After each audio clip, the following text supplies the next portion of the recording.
नमस्कार, मैं माधव मुरारी बादल, प्रवक्ता सेठ वीरेंद्र कुमार महाविद्यालय जालौन ऑनलाइन क्लासेस की कड़ी में आज हमारा टॉपिक है शिक्षा की प्रकृति। आज हम अध्ययन करेंगे कि शिक्षा की प्रकृति क्या होती है। तो इसका जो पहला हमारा पॉइंट है वो है शिक्षा एक आजीवन चलने वाली प्रक्रिया है।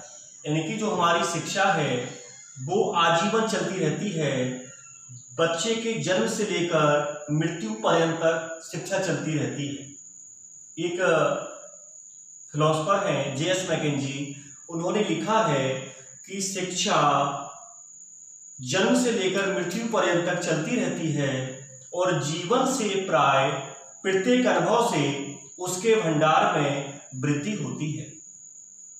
दूसरी हमारी प्रकृति है शिक्षा एक द्विध्रुवी प्रक्रिया है। मनोवैज्ञानिक हुए हैं जॉन एडम्स, उन्होंने बताया कि जो शिक्षा की प्रक्रिया है वो द्विध्रुवी है। द्विध्रुवी का मतलब उसके दो ध्रुव हैं। अब दो ध्रुव कौन कौन से हैं?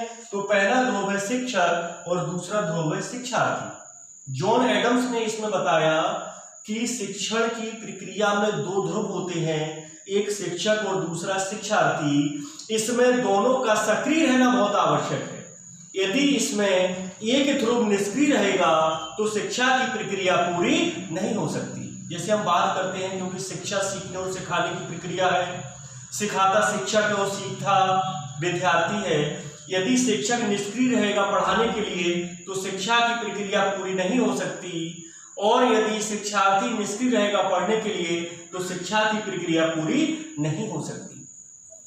इसी क्रम में जॉन डीवी ने भी शिक्षा को पहले द्विध्रुवी प्रक्रिया माना था। उन्होंने द्विध्रुवी प्रक्रिया के दो ध्रुव, एक सामाजिक और दूसरा मनोवैज्ञानिक माना था। लेकिन फिर जब आगे विचार किया गया तो उन्होंने शिक्षा को त्रिध्रुवी प्रक्रिया माना है। अगले हमारा जो पॉइंट है शिक्षा एक त्रिध्रुवी प्रक्रिया है, ये हमें जॉन डीवी ने बताया और इसका समर्थन किया है रायबर्ग महोदय ने। इन्होंने बताया कि शिक्षण की प्रक्रिया द्विध्रुवी न होकर त्रिध्रुवी होती है और उसके तीन अंग हैं, शिक्षक, शिक्षार्थी और पाठवस्तु। इन्होंने जॉन डीवी ने बताया कि शिक्षण प्रक्रिया के तीन ध्रुव हैं और तीनों ध्रुवों का सक्रिय होना बहुत आवश्यक है। यदि इन ध्रुवों में एक ध्रुव निष्क्रिय रहेगा तो शिक्षा की प्रक्रिया पूरी नहीं हो सकती। और शिक्षक शिक्षार्थी के बारे में तो आप लोग जानते हैं। हम चर्चा करते हैं कि पाठवस्तु क्या होती है। पाठवस्तु और पाठ्यक्रम में अंतर होता है। पाठ्यक्रम सीमित होता है, लेकिन पाठवस्तु का जो क्राइटेरिया होता है वो व्यापक एवं विस्तृत होता है। पाठ्यवस्तु के अंतर्गत पाठ्यक्रम तो आता ही है, इसके साथ पाठ्य सहगामी क्रियाएं भी आती हैं, जैसे खेलकूद, भाषण प्रतियोगिता, मेहंदी प्रतियोगिता, रंगोली प्रतियोगिता, गायन प्रतियोगिता, शैक्षिक भ्रमण। ये सारी चीजें पाठ्य सहगामी क्रियाओं के साथ आ जाती हैं। इसलिए जो पाठ वस्तु है इसका विस्तृत रूप होता है और इन तीनों चीजों का सक्रिय रहना बहुत आवश्यक है, क्योंकि यदि हमारे पास पाठ वस्तु हमारी नहीं होगी तो हम निरुद्देश हो जाएंगे। हमारा कोई उद्देश्य नहीं रहेगा कि हमें जो पढ़ रहे हैं वो किसके लिए पढ़ रहे हैं। अब अगला इसी क्रम में हमारा अगला पॉइंट है शिक्षा एक विकासात्मक प्रक्रिया है। दार्शनिकों के अनुसार उन्होंने बताया कि जो हमारी शिक्षा है उसका निरंतर विकास होता रहता है। कभी हम ज्ञानात्मक विकास करते हैं, ज्ञान ग्रहण करते हैं, कभी भावात्मक विकास होता है, कभी क्रियात्मक विकास होता है, और जो हमारा जो विकास होता है वो जीवन भर चलता रहता है। जब बच्चा जन्म लेता है, जन्म से 6 वर्ष तक उसकी अनौपचारिक शिक्षा चलती है। 6 वर्ष से लेकर फिर उसकी हमारी औपचारिक शिक्षा प्रारंभ हो जाती है। यानी कि शिक्षा का विकास होता रहता है, इसलिए शिक्षा एक विकासात्मक प्रक्रिया है। अब अगला पॉइंट है हमारा शिक्षा एक सामाजिक प्रक्रिया है। बिल्कुल सही है, शिक्षा एक सामाजिक प्रक्रिया है, क्योंकि शिक्षा ही जो समाज की आवश्यकताएं हैं उनको पूरा करती है, और विद्यालय भी समाज का लघु रूप होता है क्योंकि वो समाज में होता है। इसलिए जो हमारी शिक्षा है वो एक सामाजिक प्रक्रिया है, क्योंकि शिक्षा द्वारा सामाजिक आवश्यकताओं की पूर्ति की जाती है। अगला पॉइंट है शिक्षा एक उद्देश्यपूर्ण प्रक्रिया है। शिक्षा का उद्देश्य होता है, अगर उद्देश्य ना हो तो शिक्षा की प्रक्रिया कभी पूरी नहीं हो सकती। इसलिए शिक्षा एक उद्देश्यपूर्ण प्रक्रिया है। अगला पॉइंट है हमारा, शिक्षा एक गतिशील प्रक्रिया है। बिल्कुल सही, शिक्षा गतिशील प्रक्रिया है और ये निरंतर चलती रहती है।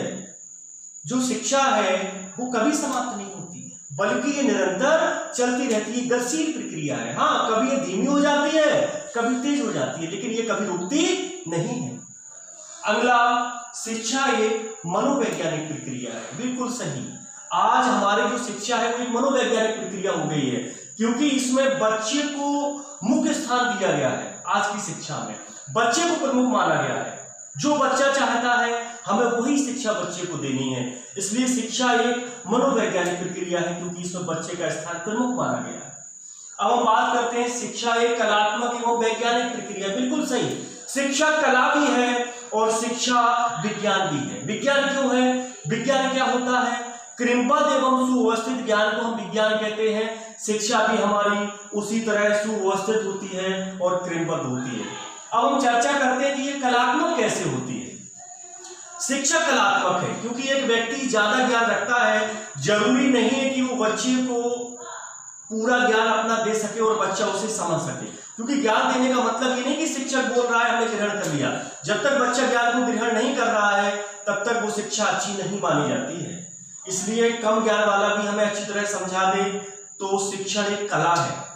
एक चाय के प्याले की तरह नहीं होती है कि हर कोई पी ले। शिक्षण एक कला है। अब आगे हम बात करते हैं, शिक्षा की प्रकृति ज्ञानात्मक, भावात्मक एवं क्रियात्मक है। जो हमारी शिक्षा की प्रकृति है वो ज्ञानात्मक भी है, क्योंकि इससे हम ज्ञान को ग्रहण करते हैं। शिक्षा की प्रकृति भावात्मक भी है, शिक्षा की प्रकृति क्रियात्मक भी है, जिससे हम सीखी हुई चीजों को क्रियात्मक रूप में ढालते हैं। आज हमने पढ़ा है शिक्षा की प्रकृति। अगले वीडियो में फिर मिलेंगे हम किसी नए टॉपिक के साथ। धन्यवाद।